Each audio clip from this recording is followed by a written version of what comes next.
R E D আর double E থাকলে সেই দুটো হচ্ছে সেম। ঠিক আছে। আচ্ছা, তো এখন এটা খুব সিম্পল এক্সাম্পল নিচে একটা দেওয়া আছে যে এক বন্ধু আরেক বন্ধুর কাছে মোবাইল বিক্রি করবে। তো মোবাইলের দাম চাচ্ছে হচ্ছে 5,000 টাকা। তো বি বা যাকে হচ্ছে এই মোবাইলটা অফার করা হচ্ছে, মানে এখানে এ হচ্ছে তার ইচ্ছা প্রকাশ করছে মোবাইলটা সেল করতে, তাহলে এখানে হচ্ছে এ হচ্ছে অফারার বা প্রমিসর, আর বি কে যেহেতু অফারটা দেওয়া হচ্ছে, বি হচ্ছে এখানে অফারই বা হচ্ছে অফার্ড। তো এখানে বি যদি এটাকে এই 5,000 টাকা দিয়ে এটা অ্যাকসেপ্ট করে বা 5,000 টাকা দিয়ে রাজি হয়ে যায়, তাহলে এই টোটাল ব্যাপারটা হয়ে যাবে হচ্ছে প্রমিস।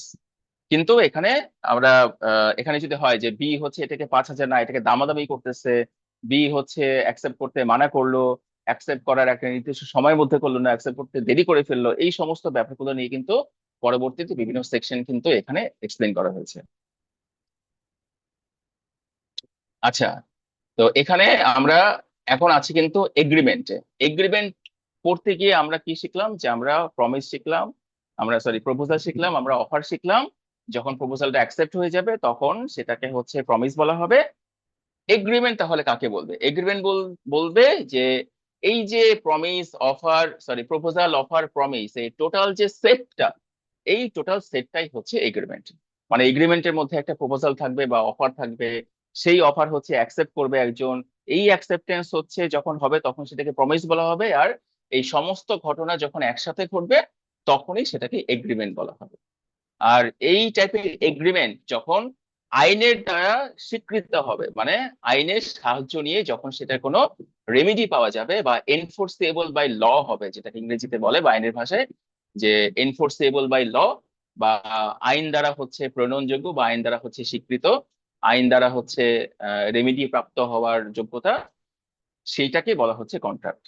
তো আমরা এখান শুরু থেকে এতক্ষণ যা পড়লাম সেগুলো আসলে কন্ট্রাক্ট অ্যাক্টের বেসিক কনসেপ্ট, মানে এতক্ষণ ইনিশিয়াল বা বেসিক টার্ম গুলা জেনে নিয়ে বা ইনিশিয়াল বেসিক টার্ম গুলা শিখে নিয়ে বা মোটামুটি একটা ধারণা নিয়ে আমরা এখন যখন সামনের দিকে আগাবো তখন দেখা যাবে যে এই যে ইনিশিয়াল যে ব্যাপারগুলো নিয়ে আলোচনা করলাম এগুলোরই এখনো বিভিন্ন ফাঁক ফোকর আমরা খুঁজে বের করবো, বা ফাঁক ফোকর যদি আসে তাহলে সেটা কিভাবে বন্ধ করা যায় বা কিভাবে সেটা রেমেডি পাওয়া যায়, সেটাই হচ্ছে আমরা এখন দেখার চেষ্টা করবো।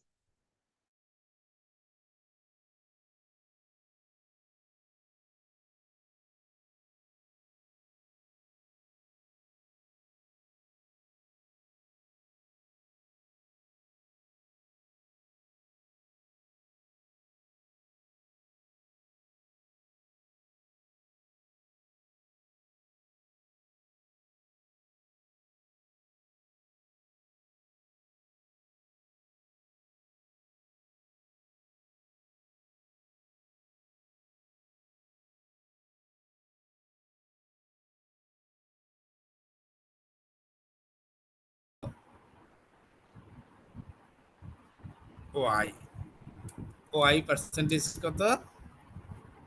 20% হচ্ছে নন কন্ট্রোলিং ইন্টু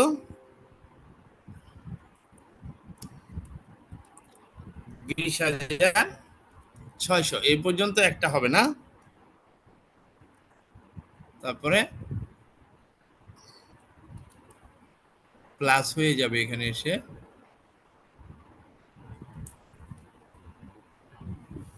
একটা কোশ্চেন ছিল। এটারে আবার ভাগ করতে হবে 2 দিয়ে, জি যেহেতু আনসার পেয়ে গেছে। অর্ধেক বছরের। হ্যাঁ, কোশ্চেন করার আগে আনসার পেয়ে গেছে। অ্যান্সার পেয়ে গেছেন না? ঠিক আছে, এই হলো ওয়াই এর। এবার জ্যাটেরটাও সেম ভাবে ভেঙে ভেঙে দিচ্ছি যাতে আপনারা বুঝতে পারেন। জ্যাটের ক্ষেত্রে 35%, হ্যাঁ, ইন্টু কত কত হবে?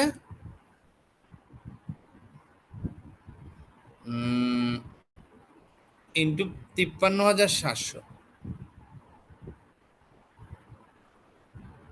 53,700 ভাগ 2, এই হচ্ছে ক্যালকুলেশন, এই হচ্ছে ক্যালকুলেশন। এবার এইখানে করি 20,600 ভাগ 2 ইন্টু 20%, এটা একটা ফ্যাক্টর, 2060 টাকা হচ্ছে নন। তাহলে এটাকে ব্র্যাকেট ক্লোজ করে আবার আরেকটা প্লাস কত 53,700 ভাগ 2 ইন্টু 35%। এখানে একটা ব্র্যাকেট দিয়ে দিলে এখানে একটা ব্র্যাকেট দিয়ে দিলে। তাহলে 11,400। এখানে খালি একটা লাইন আইটেম বাদ গেল, প্রফিট অন ডিসপোজাল। এটা আমরা কত বের করব? এটা আমরা একটু পরে বের করব। বের করে একটা লাইন আইটেম এখানে দিয়ে দিব, যে এখানে income tax expense, profit for the year, তারপরে profit on disposal, comprehensive income দিয়ে, আদার ইনকাম দিয়ে দেখাই দিব, অসুবিধা নেই। এখন আপাতত এইটুকুতেই থাকি। এইবার এই যে এখানে টোটাল এখানে বসে যাবে, এই টোটাল, তাহলে এই টোটাল এখানে বসে গেল। এই তাহলে এখানে ব্যালেন্সিং ফিগার বলে দিছে, তাহলে এইটা মাইনাস এটা, তাহলে এই দুইটা যোগ করলে সাম হয়ে গেল, এই যে ব্যাস মিলে গেল।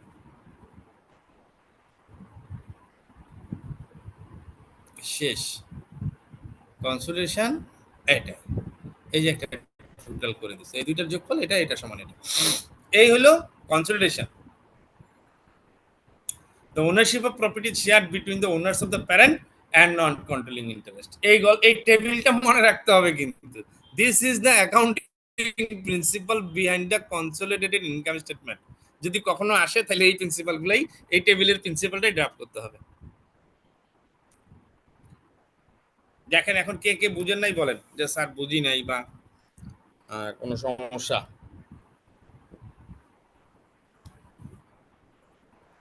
স্যার বুঝছি, স্যার বুঝছি। সবাই বুঝছেন?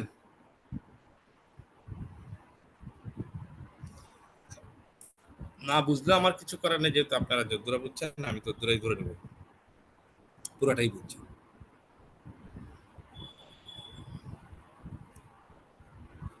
আচ্ছা, এবার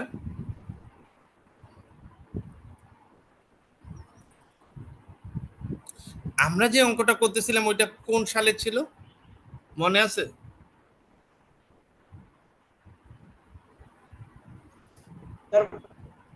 ফাইন্যান্সিয়াল স্টেটমেন্ট করতেছিলাম মার্চ এপ্রিল 25। হ্যাঁ, মার্চ এপ্রিল 25 এর এফএস করতেছিলাম স্যার। মার্চ এপ্রিলের 25, এটা কত? March April 24, March April November 25। November December না।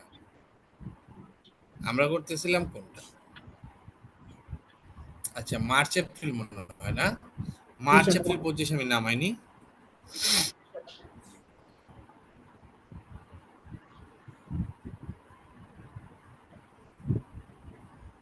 আইসিবি ওয়েবসাইটে গিয়ে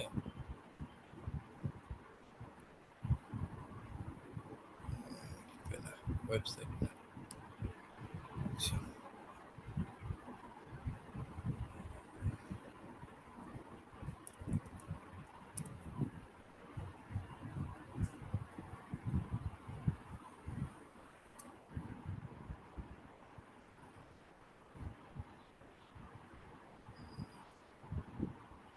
কি সব দিয়ে ওয়েবসাইটটারে ভারী করে রাখছে, দরকার আছে এইসব?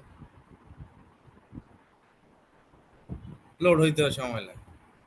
আজ এই রকম দেখেন, আসল জিনিসের খবর নাই। এই এগুলা বলেন না আপনার আইটি ডিপার্টমেন্টে গিয়ে বলতে হবে তো, যে এগুলা বকর চক্কর বন্ধ করুন। পৃথিবীর অন্যান্য দেশের আছে না ওয়েবসাইট, এগুলাতে তো এইসব বকর চক্কর নাই।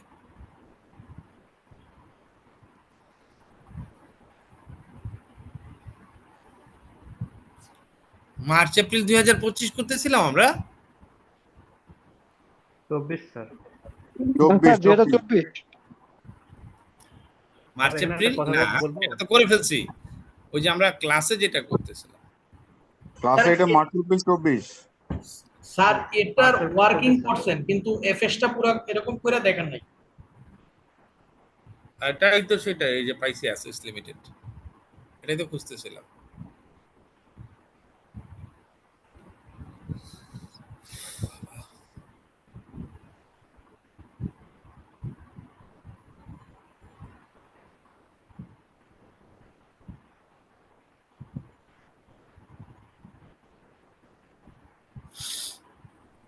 March April 2000।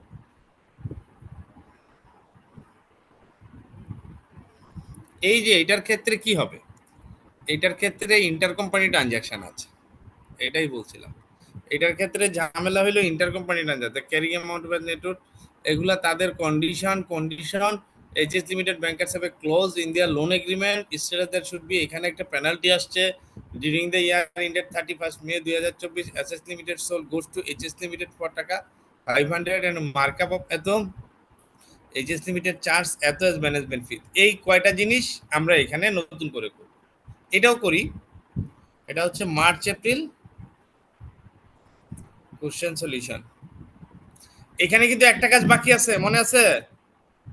Profit on disposal, এটা বের করতে হবে। এটা এনে এই লাইন আইটেমে যাবে নতুন করে। আদার ইনকাম ওটা আমরা পরে করব। তাহলে এখানে আরেকটা সলিউশন করি, যেহেতু আমরা ডিসপোজালের চ্যাপ্টার পড়াশোনা করি না, এই জন্য এখনই ধরতেছি না। ওটাও কোশ্চেন মার্চ এপ্রিল 2025।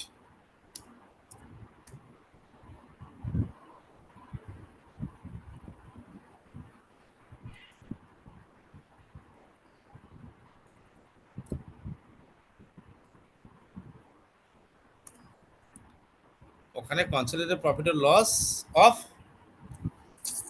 লিমিটেড, কি লিমিটেড জানি না, আমরা নাম দিয়েছিলাম পি লিমিটেড। এটা কোথায় কি এখানে চলে আসলো?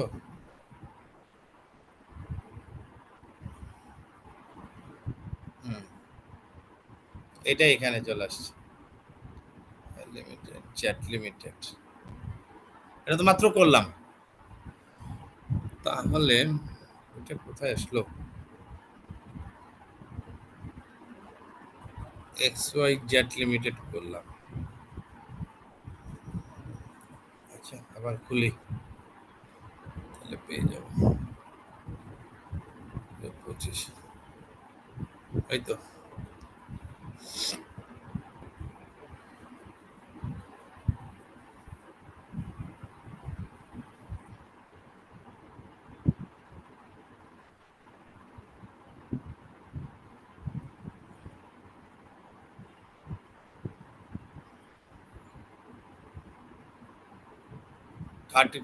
মে।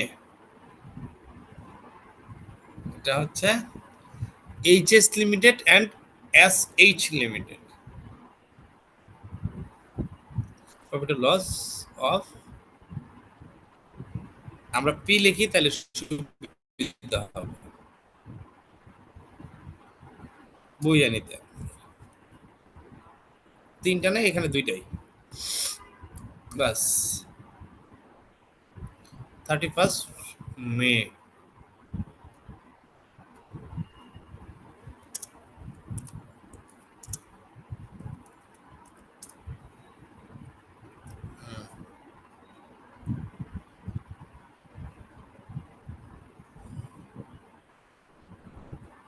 কোথায় থেকে কোথায় যাচ্ছি রে ভাই? এই যে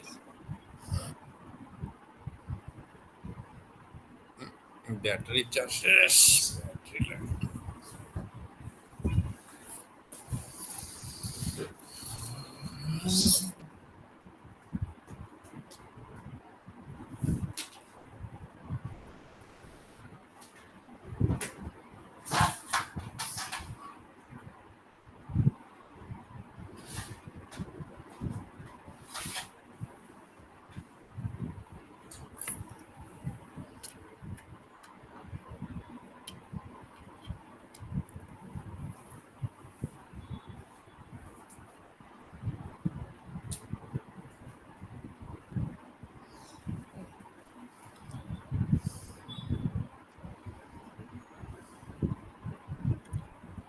এটার মধ্যে কোনো ভাগাভাগি আছে?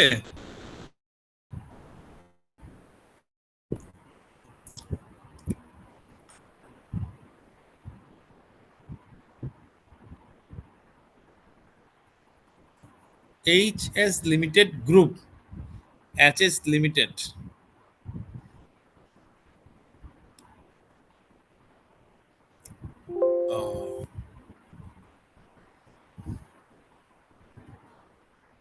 বলছে যে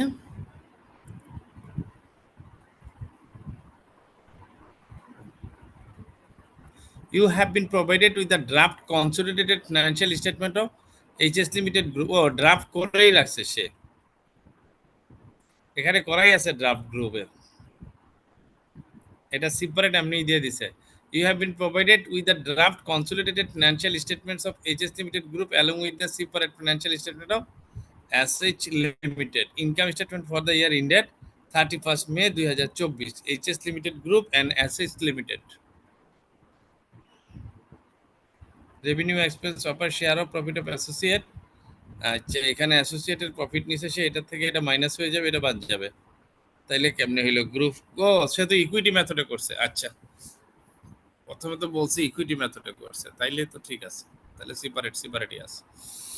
রেভিনিউ 31st মে, এটার মধ্যে লিখছি না,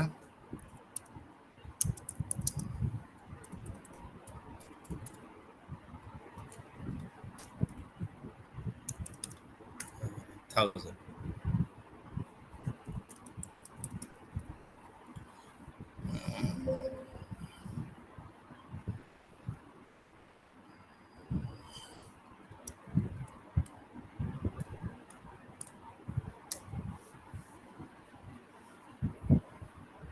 চৌত্রিশ 520,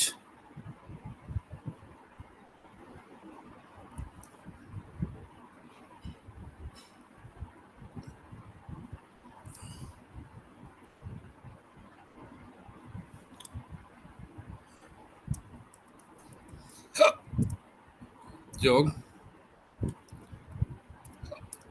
এবার কিন্তু কোনো ভাগাভাগি নাই।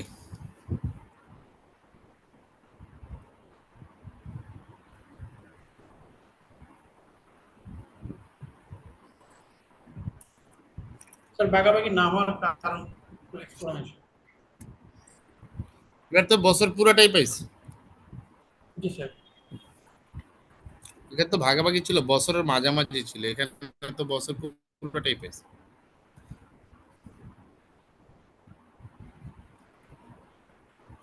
অন 1 জুন না, এই যে 1 জুন 2023, তো তাহলে 31 মে তো এক বছরই হয়, পূর্ণ বছরটাই তো পাইলো। 34,520, 17,640 ইন্টার কোম্পানি ট্রানজাকশনগুলো এলিমিনেশন হবে এখানে, ওখানে ইন্টার কোম্পানি ট্রানজাকশন ছিল না। বলছে যে HS limited during the year ended 31st May 2024 SS limited sold goods to HS limited for টাকা 500,000, তাহলে এই 500,000 পুরোটাই মাইনাস হয়ে যাবে যেহেতু ইন্টার কোম্পানি সেল। আরেকটা জিনিস আছে রেভিনিউতে, কি বলছে লাস্টে, বলছে HS limited charge SS limited 250,000 as a management fee in November 2023 in accordance with an instruction from finance director. HS Limited has included the full টাকা 250,000 in revenue. SS Limited paid the amount by December. তাহলে এই যে 2,50,000 এটাও inter company transaction রেভিনিউতে যুক্ত আছে।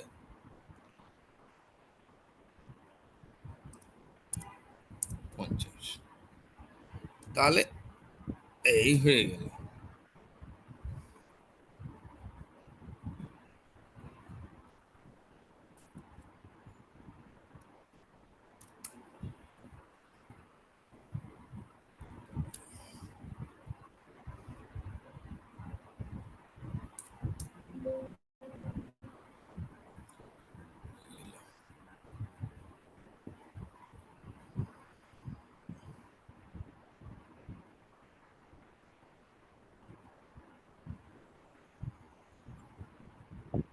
দেখেন মিলছে কিনা, 34,520, 17,000 -500 প্লাস -250 হবে। আমি লিখে 250 লিখি নাই, লিখে বলছি 225। এখানে আবার 250 করতে হবে, এখানে আবার 250, ঠিক আছে। ৩৪,৫২০ যোগ ১৭,৬৪০ minus inter company sale 500, inter company revenue, অর্থাৎ একজনের রেভিনিউ হয়েছে, একজনের এক্সপেন্স হয়েছে, দুই জায়গা থেকেই বাদ দিব পরে। এই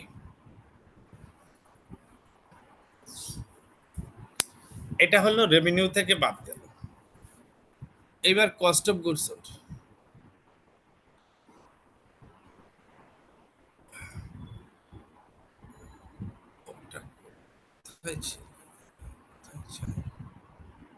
এটাই তো ছিল।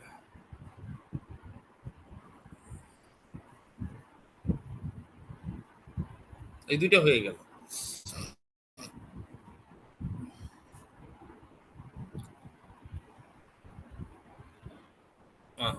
তারপরে এক্সপেন্সেস, ও যে লাইন দিছে আমরা ওই লাইনে দিব, অসুবিধা নেই। রেভিনিউর পরে এক্সপেন্স,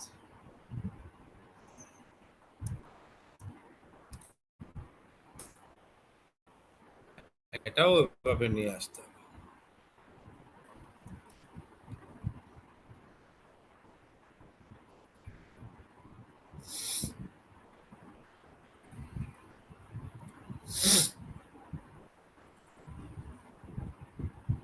$২১,৯৪০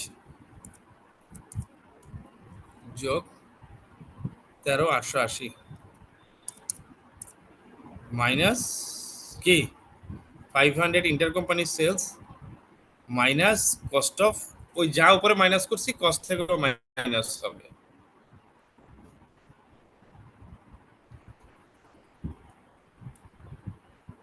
কারণ একজনের আছে রেভিনিউতে, আরেকজনের আছে কস্টে। এবার আনরিয়েলাইজড প্রফিট আছে ইন দ্য স্টক, সেটাও অ্যাডজাস্টমেন্ট করতে হবে এখানে।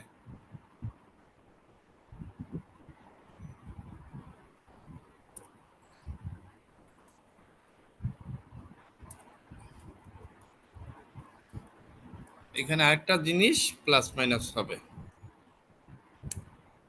স্টকে ভ্যালুয়েশন বেশি করা আছে, স্টক ভ্যালুয়েশন বেশি করা আছে, বলছে 1/4 of the goods still unsold.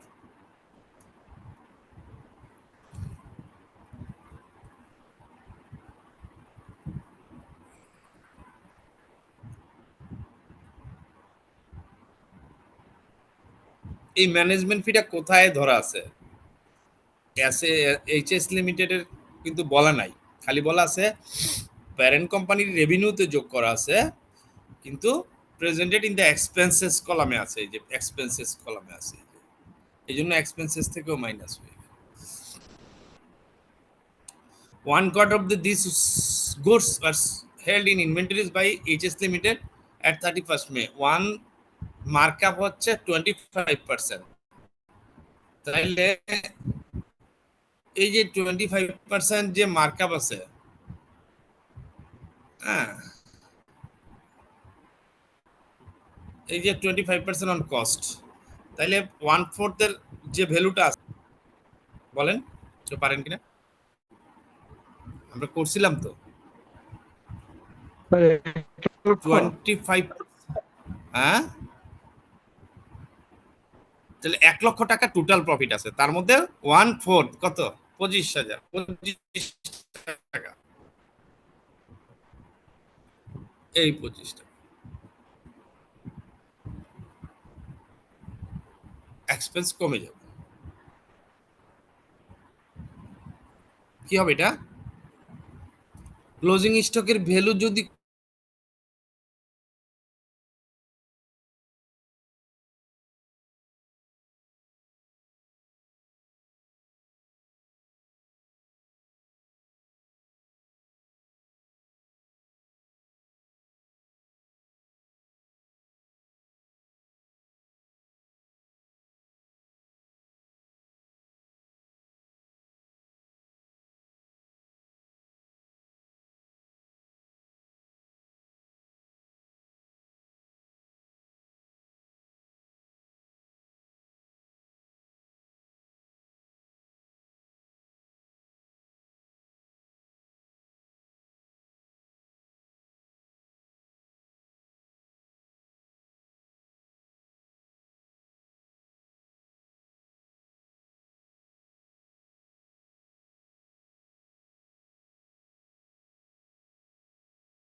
1500 এর জায়গায় 500 ধরছে আর কি, 1.5 মিলিয়ন হইলে ঠিক ছিল, সেটা না করে সে অনলি 5 ধরছে, তাইলে এখন 400% ক্যালকুলেশন হয়ে যায়।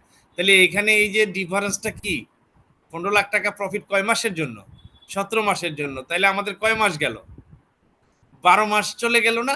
তাহলে 12 মাসের ইন্টারেস্টটা যোগ হবে না?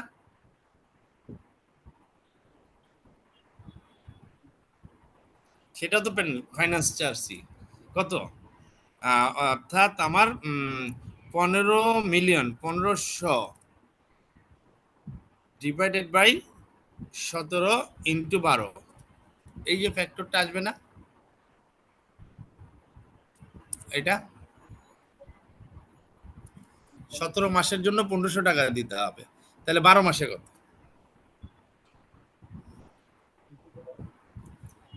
তাহলে ফাইন্যান্স কস্টের পেছনে তো লস হয়ে স্যার যাবে। এখানে কি প্রেজেন্ট ভ্যালুর কোনো হিসাব আসবে না, নাকি জাস্ট যেভাবে প্রেজেন্ট ভ্যালুটাই তো করলাম, 500 হচ্ছে প্রেজেন্ট ভ্যালু, তাহলে 1500 টাকা বেশি দিচ্ছে, টোটাল ইন্টারেস্ট কত? 1500 না, ওই এভারেজে ভাগ করে দিলাম আর কি, পার্সেন্টেজ তো জানি না। আচ্ছা আচ্ছা। এটা তো অনেক বড় ফিগার, আসলে পার্সেন্টেজটা তো আমরা ট্রায়াল এন্ড এরর করে বের করে নিতে পারতাম, এখন লস হয়ে যায় কিনা আমি এটাই দিয়ে আসছি ঝামেলা।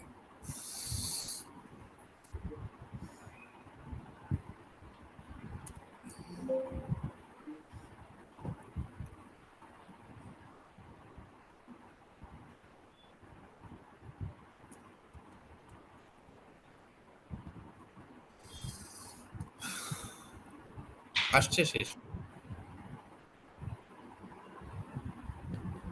5229, তাহলে প্রফিট বিফোর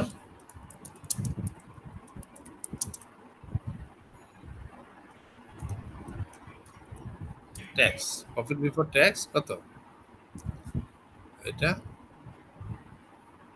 প্লাস এটা, প্রফিট বিফোর ট্যাক্স, তারপরে কি ছিল?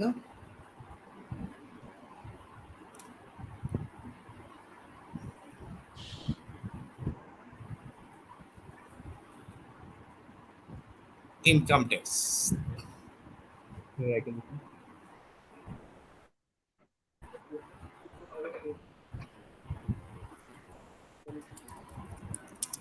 ক্যালকুলেশন করতে হবে।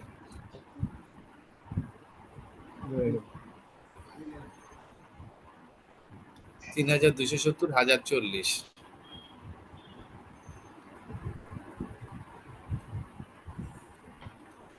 3200 কত 70 যোগ 1040, এই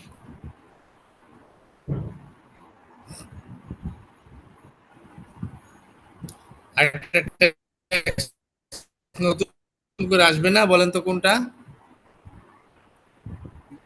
ওই ওই যে 1000, যেটা আমাদের 1 মিলিয়ন পেনাল্টির উপরে 30% আমি ট্যাক্স বেনিফিট পাবো, যেহেতু এক্সপেন্স বাড়ছে, তাইলে ওই 300 মাইনাস হয়ে যাবে।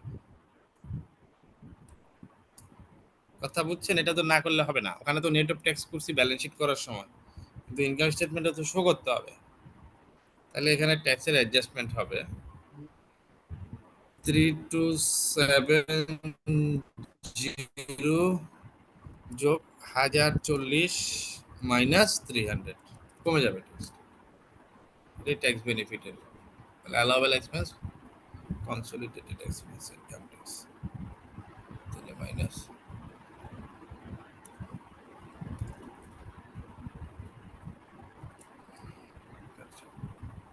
তাহলে প্রফিট ফর দ্য ইয়ার।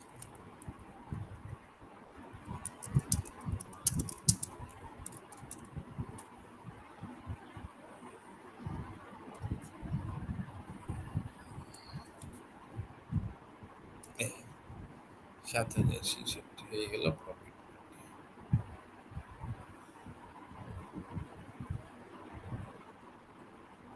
এই তাহলে ওইটা ওই যে ওর মতো ডিস্ট্রিবিউশন করতে হবে।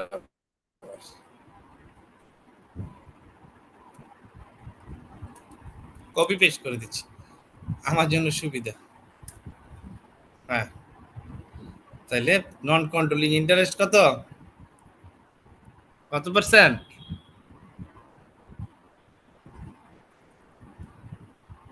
ওয়াই লিখতে হবে না, এখানে তো 51%।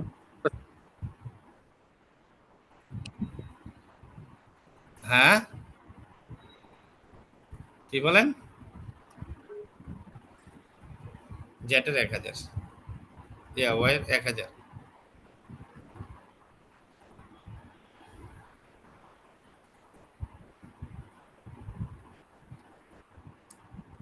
বুঝছেন কি না?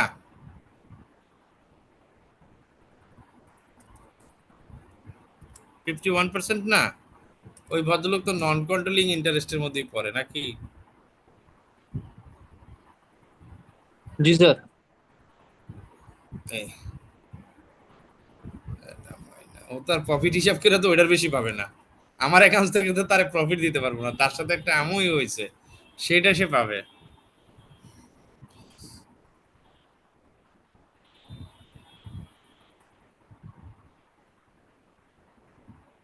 যদি ধরেন এইরকম দিয়ে আসতে পারেন, টুকটাক যদি ভুলও থেকে যায় তো 2-1 নাম্বার কম দিবে, তাতে কি হয়েছে?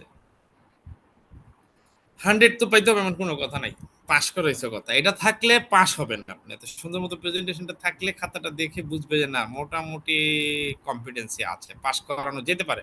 অ্যাকুরেটলি পারফেক্ট কয়টা খাতা পাওয়া যায়? 1 লক্ষ খাতা দেখলে একটা দুইটা হয়তো বা 100% পারফেক্ট হবে। পৃথিবীতে পারফেক্ট কয়জন লোক আছে?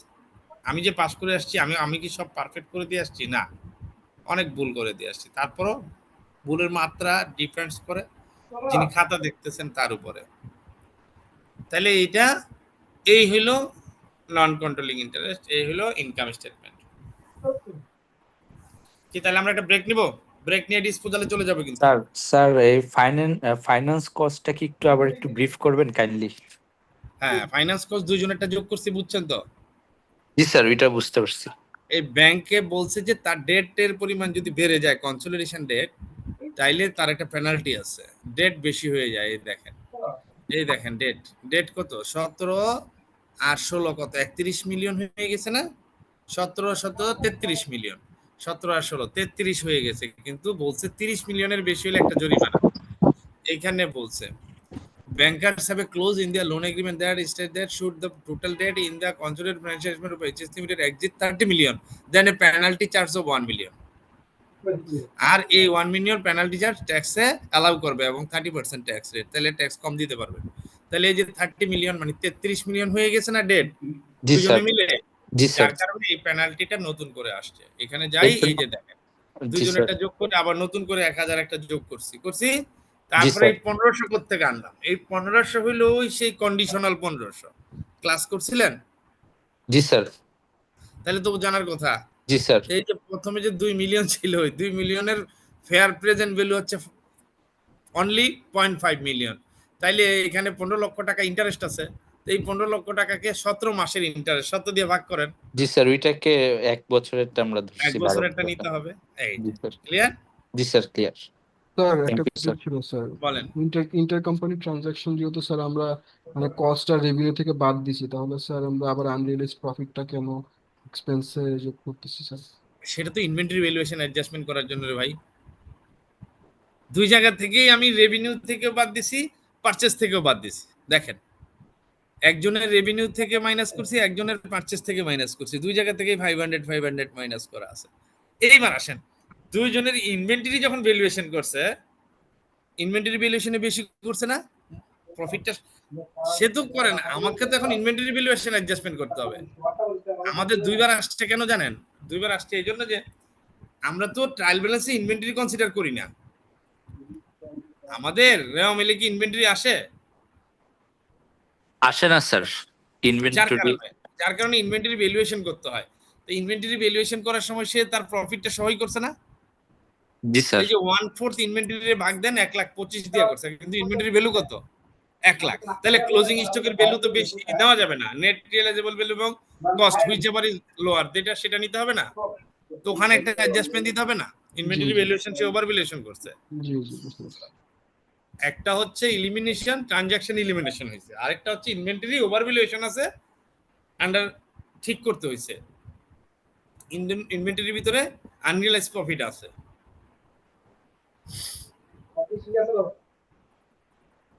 তাহলে আমরা ফাইন্যান্সিয়াল পজিশনও করছি, ইনকাম স্টেটমেন্টও করে ফেললাম আজকে এই 17 মার্চ।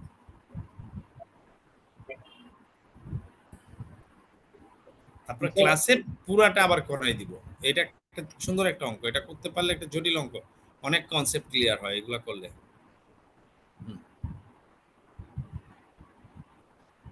এই আর আছে কোশ্চেন আছে কারো?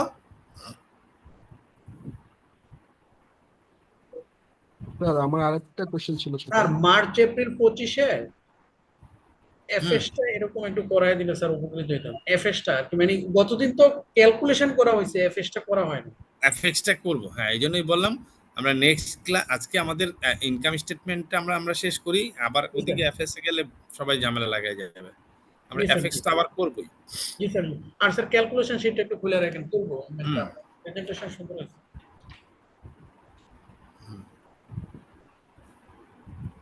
এটা আগে দেখেন ক্লাসে।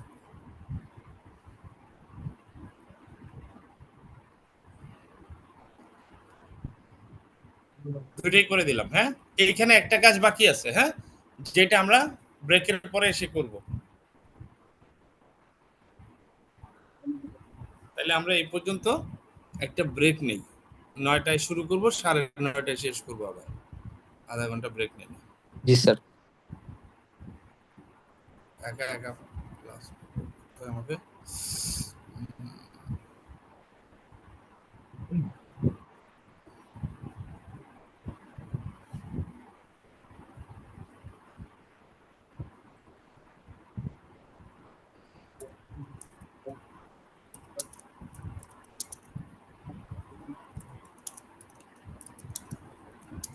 we'll back at 9 p.m.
আছেন সবাই?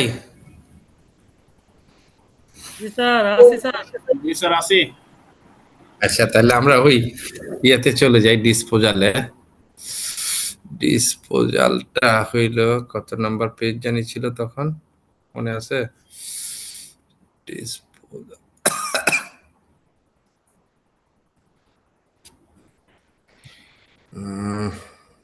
700 কত জানি ছিল, 13 না 71, 713 দিয়ে দেখি তো।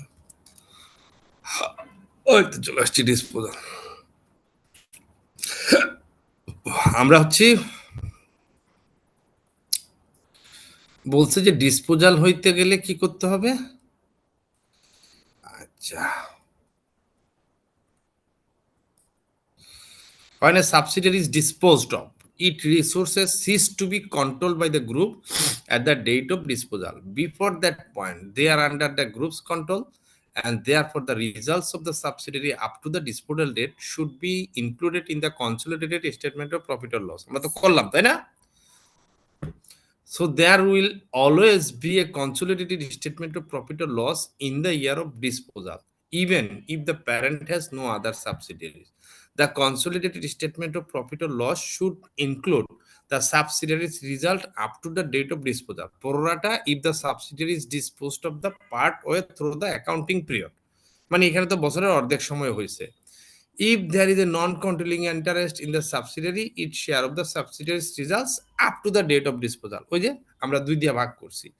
The group of profit or loss arising on disposal. The group profit or loss arising on the disposal. এই লাইনটা আমরা এখন এই লাইনটাই আমরা এখন করব। বাকি দুইটা লাইন আমরা করে ফেলছি। তাইলে কিভাবে করব সেটা নিচে যাই।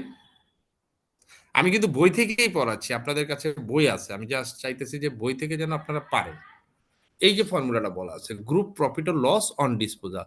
The group profit or loss on disposal is the difference between the sales proceeds and the carrying amount of the parent's total investment in subsidiary, that is the amount in respect of the subsidiary which would appear in a consolidated statement of financial position if it was prepared immediately before the disposal.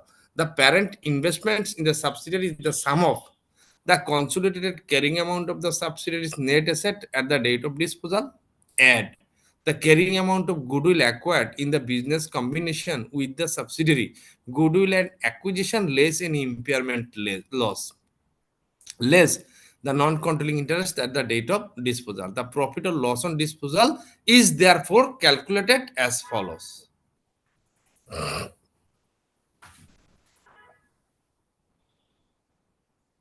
এইবার এই calculation নোটটা আমাদের দ্বারা করাইতে হবে। তাইলে the profit or loss on disposal এইখান থেকে নিব, এইখান থেকে দিয়ে আমাদের এটা তো ওই কোশ্চেনের সলিউশন, অতএব আমরা চলে যাব এই কোশ্চেনের নিচে।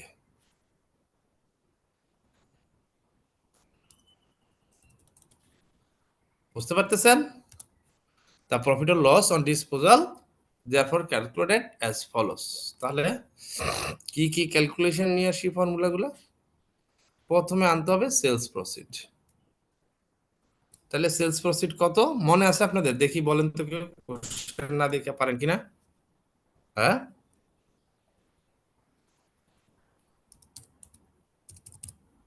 ঠিক আছে।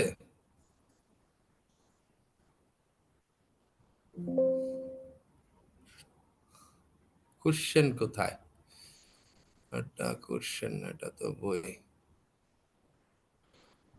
এটা অ্যাসেস লিমিটেড, এটা না, এই যে এখানে আছে, ওই যে 212 দেখছেন? আমি কিন্তু আপনাদের সাথেই কোশ্চেন পড়ছিলাম। On 1st July 2023, Ax Limited sold all of these shares and used the proceed 2,12,000 to purchase 650,000, 65% of the owner. তাহলে সেলস প্রফিট 2,12,000। তাহলে সেলস প্রফিট পাইলাম 2,12,000। তারপরে হচ্ছে কি বলছে বইয়ে, less carrying amount of goodwill at date of disposal. এটা কোথায় পাবো?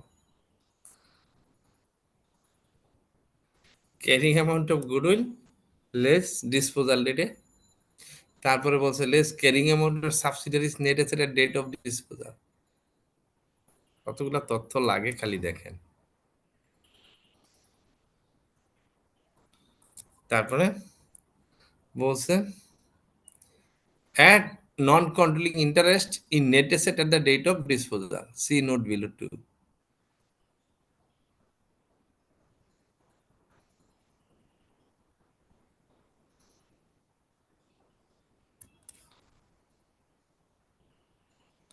এটা বাইরে অ্যাড করলাম। তারপরে যেটা বেরোবো সেটাকে বলা হয়েছে profit or loss on disposal. এটা এটা হচ্ছে তার result.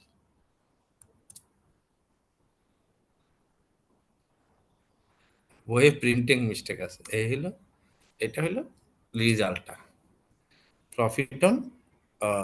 Profit or loss on disposal, loss on PIPOS। এই হলো ফর্মুলা। পারবেন না করতে? যেই তারিখে বিক্রি করছে সেই তারিখে গুডউইল বের করতে হবে। আর less carrying amount of subsidiary net asset, তাহলে এই ক্যালকুলেশন গুলা দেখেন নিচে নিচে দিয়ে দিছে। দেখেন গুডউইল কিভাবে ক্যালকুলেশন করে, the carrying amount of goodwill, note number 1। তাহলে আমাদের ক্যারিং অ্যামাউন্ট অফ গুডউইল লাগবে, এটা বের করতে গেলে আরেকটা ক্যালকুলেশন লাগবে, ক্যারিং অ্যামাউন্ট অফ গুডউইল বের করতে।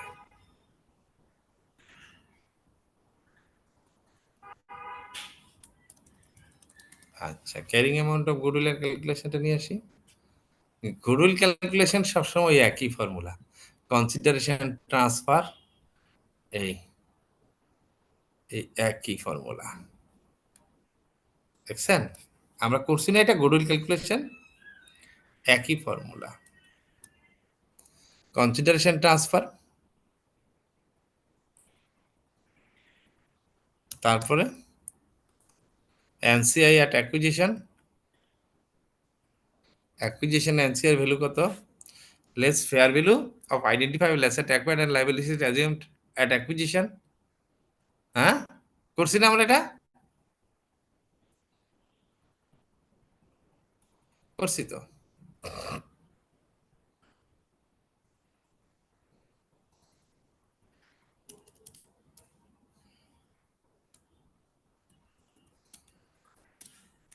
এটাকে বলতে পারেন এক কথায় গুডউইল ক্যালকুলেশন। আমরা যে স্টেপ 3 তে গুডউইল ক্যালকুলেশন করছি, এটা সেই goodwill calculation. Goodwill at acquisition বের হয়ে যাবে এইভাবে। দেন গুডউইল অ্যাট অ্যাকুইজিশন বের হইলে লেস ইম্পেয়ারমেন্ট দিয়ে বের করে ফেলতে হবে, ক্যারিং অ্যামাউন্ট অফ গুডউইল বের হয়ে যাবে। এই হচ্ছে ফর্মুলা। তাইলে এইবার কি বলছে, কনসিডারেশন ট্রান্সফার কত বলেন তো দেখি, কেউ বলতে পারবেন কিনা? কোশ্চেনে দেয়া ছিল।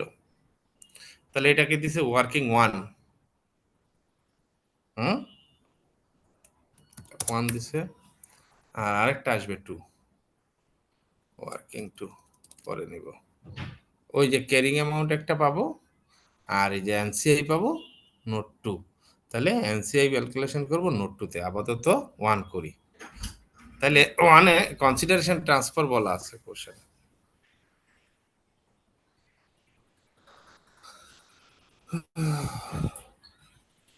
এই যে কনসিডারেশন ট্রান্সফার 1,75,000 টাকা দিয়ে কিনছে। X Limited holds 80% of the ordinary share of Y Limited, which it purchased 5 years ago on 1st July 2018 for টাকা 1,75,000। তাহলে কনসিডারেশন ট্রান্সফার হবে 1,75,000। তারপরে এনসিআই অ্যাট অ্যাকুইজিশন বলে দিছে, দেখেন কোশ্চেন কিন্তু সোজা। এই দেখেন ওয়াই লিমিটেড অ্যাট অ্যাকুইজিশনে নেট অ্যাসেট কত, অ্যাট অ্যাকুইজিশনে 1,87,000। তাহলে প্রপোর্শনেট মেথডে নিতে হবে 1,87,000-এর কত পার্সেন্ট, 20%। এনসিআই অ্যাট অ্যাকুইজিশন তার কত, 1,87,000 ইন্টু 20%। যিনি কোশ্চেন বানান উনি তো জানেন যে এই তথ্যগুলো ওনার লাগবে, যিনি অঙ্কটা করবে। তাহলে 1,87,000 ইন্টু 20%, ইন্টু 20%, তাহলে 37,400। না বুঝলে কিন্তু বলতে হবে, আমি তো 10 মিনিট অঙ্ক শেষ করে দিতে পারবো চাইলে। হ্যাঁ, at acquisition, NCI at acquisition 1,87,000 into 20%।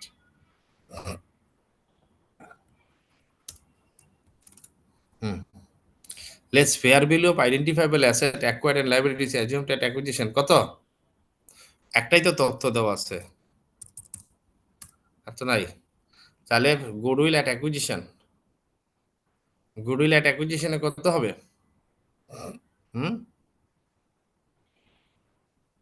তাহলে এইখানে একটা ভ্যালু বের হয় না, মনে আছে? গুডউইল ক্যালকুলেশনের সময় ভ্যালু অফ বিজনেস এটাকে আমরা বলি।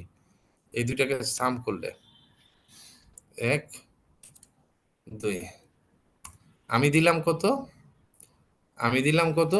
আর ইয়ে দিল কত, নন কন্ট্রোলিং কত, আমার ভ্যালু কত, আমি নন 80% এর শেয়ার হোল্ডারের প্রাইস হচ্ছে এটা, নন কন্ট্রোলিং এর এটা, দুজনে মিলে ভ্যালু অফ বিজনেস 2,12,400, আর অ্যাসেট পেলাম 1,87,000। গুডউইল অ্যাট অ্যাকুইজিশন এখান থেকে বের হয়ে যাবে, আমি এইটা মাইনাস এই 1,87,000, তাহলে 25,400। ইম্পেয়ারমেন্ট লস টু ডেট বলা আছে নিচে, ছোট্ট একটা অঙ্ক দিছে, সুন্দর একটা অঙ্ক।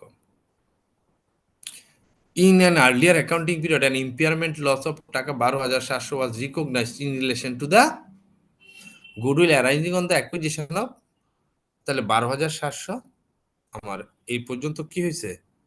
12,700 ইম্পেয়ারমেন্ট লস হয়েছে, তাহলে ক্যারিং অ্যামাউন্ট কত?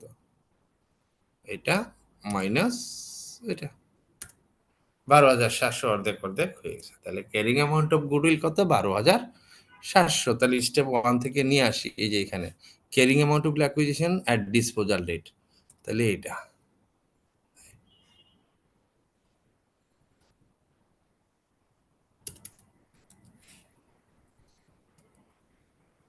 এই ক্যারিং অ্যামাউন্ট, তাহলে এটা নোট নাম্বার 1 রেফার করে দেন।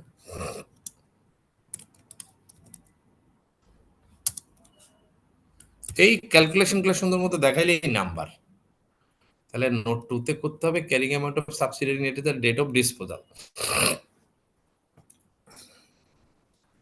লেস, সেটা কি দেওয়া আছে?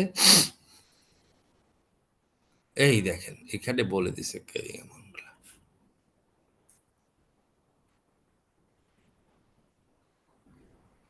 এই যে যেই তারিখে ডিসপোজ করছি আমরা মাঝামাঝি সময়, তাইলে 1 জানুয়ারি আমার নেট অ্যাসেট কত? 1,50,000। এই দেখেন 1,50,000 আমার নেট অ্যাসেট ছিল 1 জানুয়ারি 1,50,000, আর বছরে আমার লাভ করছে কত? 20,600।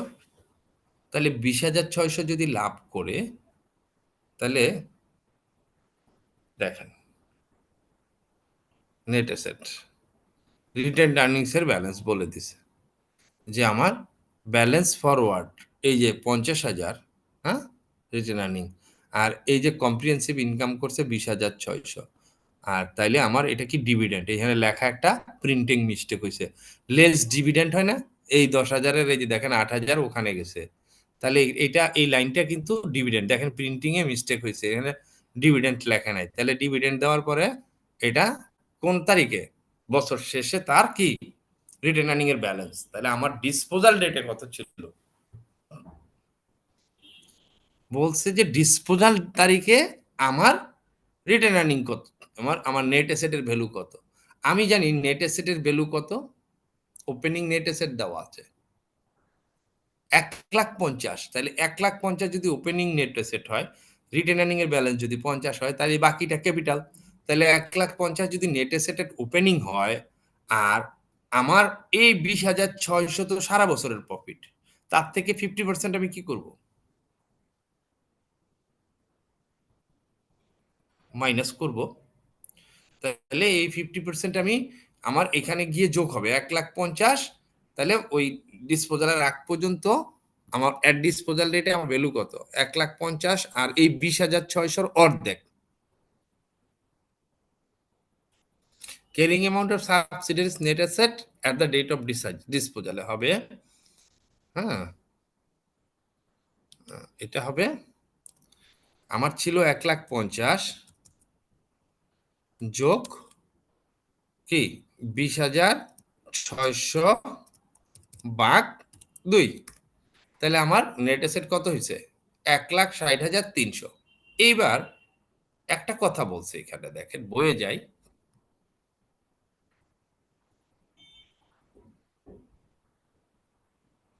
দুই নাম্বার ক্যালকুলেশন, এই দেখেন dividend paid before disposal date. তাহলে নেট অ্যাসেট ক্যালকুলেশন করতে পারে, net asset at the date of disposal is calculated as follows. এইভাবে, হ্যাঁ, যে net asset balance, opening balance. তাহলে নেট অ্যাসেটটা ক্যালকুলেশন করতে হবে এইখানে। এটা হলো আমাদের 2 নম্বর note, net asset at the date of disposal calculated below.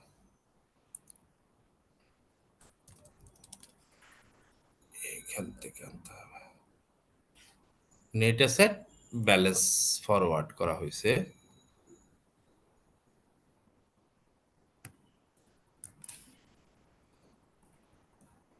Net asset balance forward কত বলছে 1,50,000। আচ্ছা, তারপরে profit for the year, profit or loss for current period to disposal date.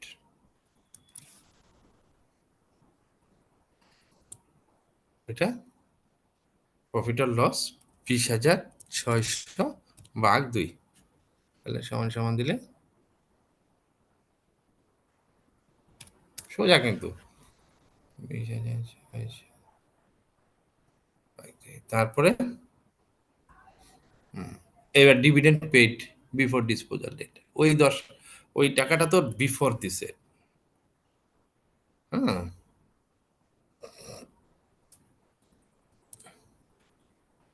10,000 টাকা ডিভিডেন্ড দিছে না, ভ্যালু কমে গেছে, ডিভিডেন্ডটা দেওয়াতে ভ্যালুটা কমে যাবে, ওখানে মাইনাস করা হয়েছে।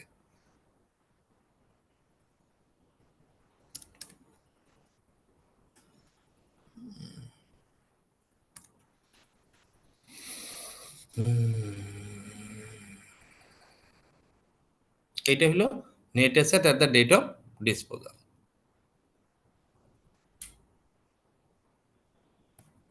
এইটা net asset at date of disposal বের হয়ে গেল। এটা আমাদের দরকার ছিল, net asset at date of disposal. তাহলে এটা ওয়ার্কিং নাম্বার 2 থেকে নিয়ে আসছি, carrying amount of subsidiaries at date of disposal. দেখেন এটাই আসছে না, ডিভিডেন্ডটা বাদ দিই আমি, ডিভিডেন্ডটা বাদ দিতে গিয়েই তো ফর্মুলাতে গেলাম। তাহলে আমাদের যেটা করতে হবে, নোটকে রেফার করতে হবে। এই তাহলে এটা একটা ফিগার পেলাম আমরা, এইটা একটা ফিগার পেলাম নোট নাম্বার 2-তে। তাহলে এইখানে গিয়ে নোট 2 রেফার করে দেব, 2 রেফার করে দিলাম। তারপরে এইখানে গিয়েও নোট 2 আসবে, কারণ ওখান থেকে প্রপোর্শনেট করে আসছি আমি, আনবো এখন।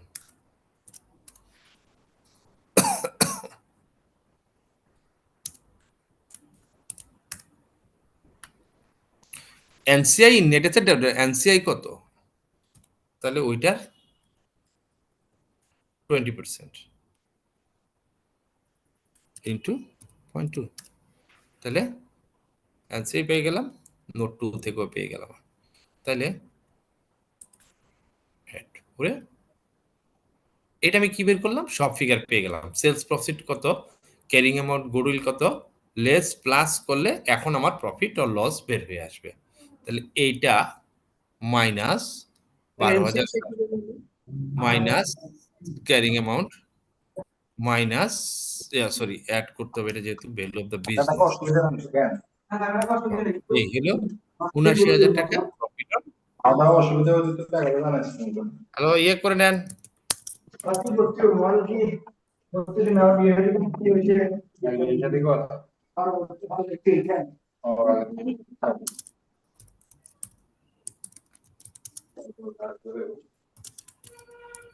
লিমিটেড। এই হলো গ্রুপ প্রফিট, কিন্তু এটা হচ্ছে গ্রুপ প্রফিট। এই জন্য আমরা বলছি profit on disposal shall be calculated group profit. Okay, the group profit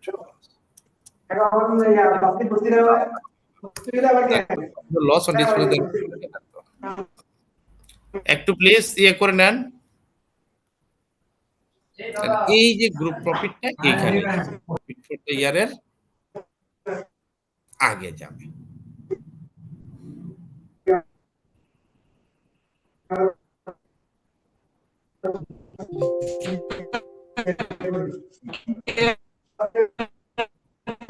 hello, একটু মিউট করে নেন ভাই। ফারুক আলম ভাই একটু মিউট করেন ভাই।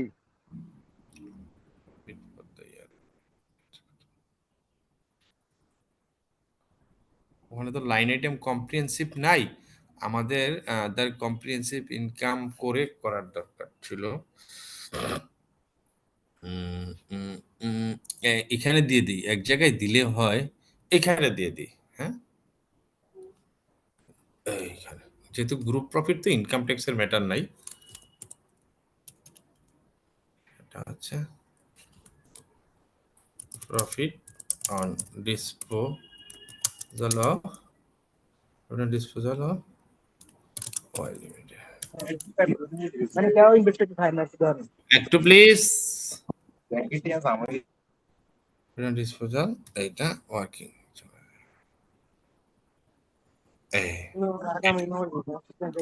তাহলে এইখানে আমরা একটা স্টার চিহ্ন দিয়ে দিব প্লিজ। এই মিউট করে নেন ভাই। আমাদের অ্যাডমিন কে আছে এখানে? এই 80,60 এইখানে গিয়ে প্রফিট ফর দ্য ইয়ার, তাহলে কি হবে? এখানে সাব হয়ে যাবে আরেকটা নতুন আইটেম। সাইফুদ্দিন ভাই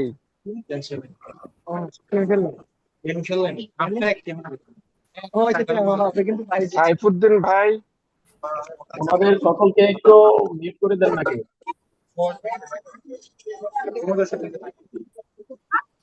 কে কথা বলছে দেখি?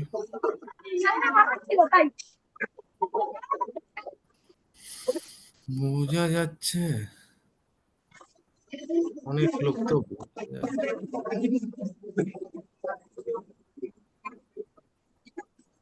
আমার এখান থেকে তো বোঝা যাচ্ছে না। একটা দিয়ে করি তো। স্যার রোল 29 সাইফুদ্দিন ভাই। হয়েছে? হ্যাঁ স্যার মিউট অল সবাই ঠিক আছে।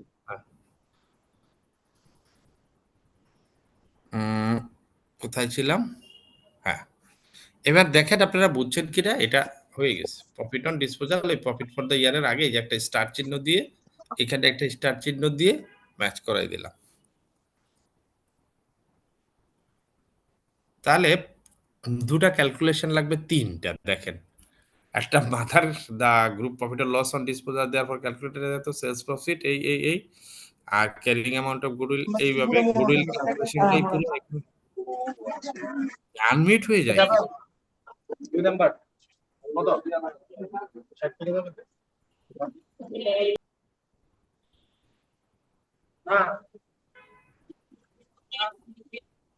হুম, তাহলে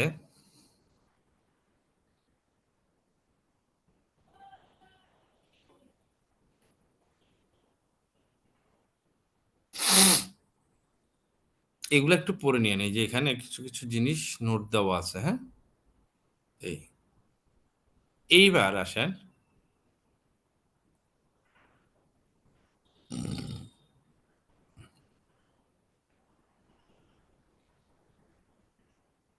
এগুলো আমরা করে ফেলছি সব।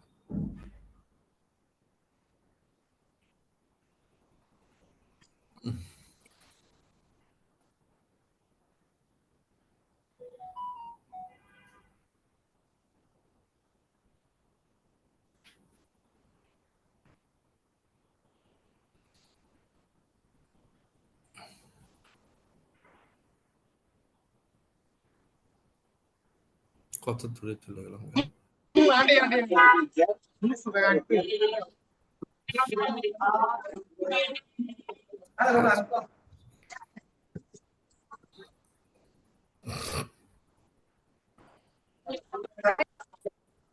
হয় না, মিউট হয় না কেন?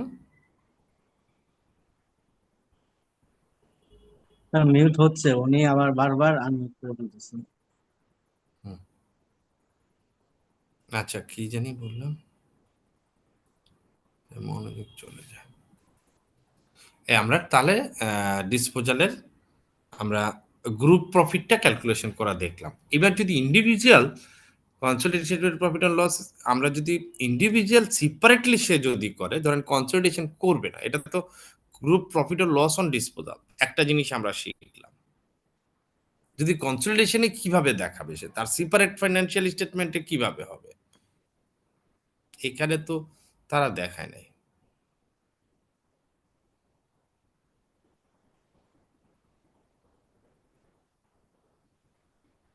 হয়ে গেল।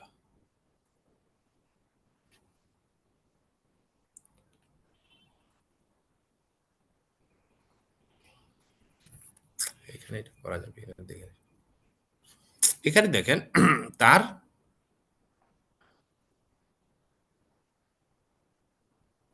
এই যে এক্স লিমিটেড যে ওয়াই লিমিটেডটা কিনছে, সে কত টাকা দিয়ে কিনছে? 1,75,000 টাকা। তার কিন্তু ব্যালেন্স শিটে সারা জীবন 1,75,000 টাকাই থাকবে ইনভেস্টমেন্টের ভ্যালুটা, এবং যখনই সে ডিভিডেন্ড পাবে তখন কি লিখবে? হ্যাঁ, ক্যাশ টু ডিভিডেন্ড ইনকাম লিখবে। এই ভ্যালুটা তো হিস্ট্রিক্যালি চেঞ্জ হবে না। আমরা কিভাবে সিস্টেমে অ্যাকাউন্টিং করি? হিস্ট্রিক্যাল কস্ট কনভেনশন মেথডে করি না? আমরা যখন ইনভেস্টমেন্টকে ডেবিট করি, এখানে তো ব্যালেন্স শিটটা নাই, যার কারণে দেখানো যাচ্ছে না। এখানে বলছে prepare the consolidated profit or loss and retained earnings and non-controlling interest column for the consolidated statement of changes in equity. আমরা রিটেন আর্নিংসটা করতে বলছে, এটা আমরা করব for X limited for the year ended 31 December. তাহলে আমরা prepare consolidated profit and loss করে ফেলছি, রিটেন আর্নিং করি নাই, নন কন্ট্রোলিং ইন্টারেস্ট কলামটা শুধুমাত্র করতে বলছে।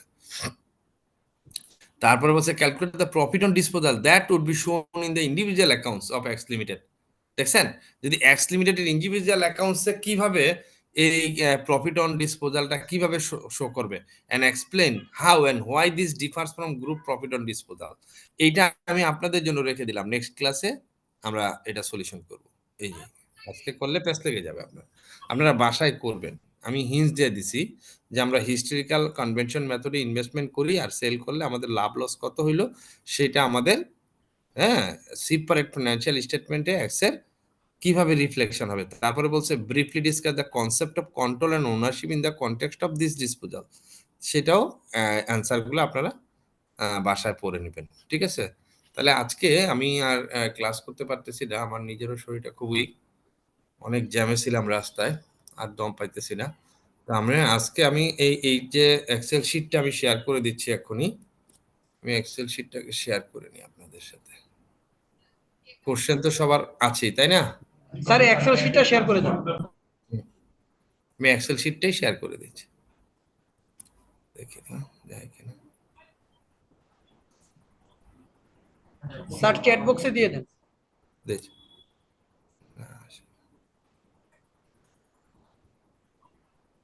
এটা মেতে গেল কেন?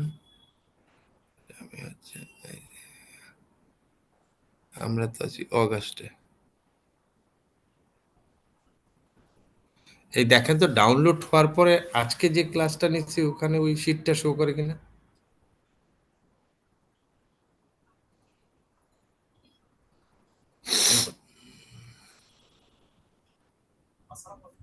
করে আমার কাছে তো করতেছে 7 সেপ্টেম্বর।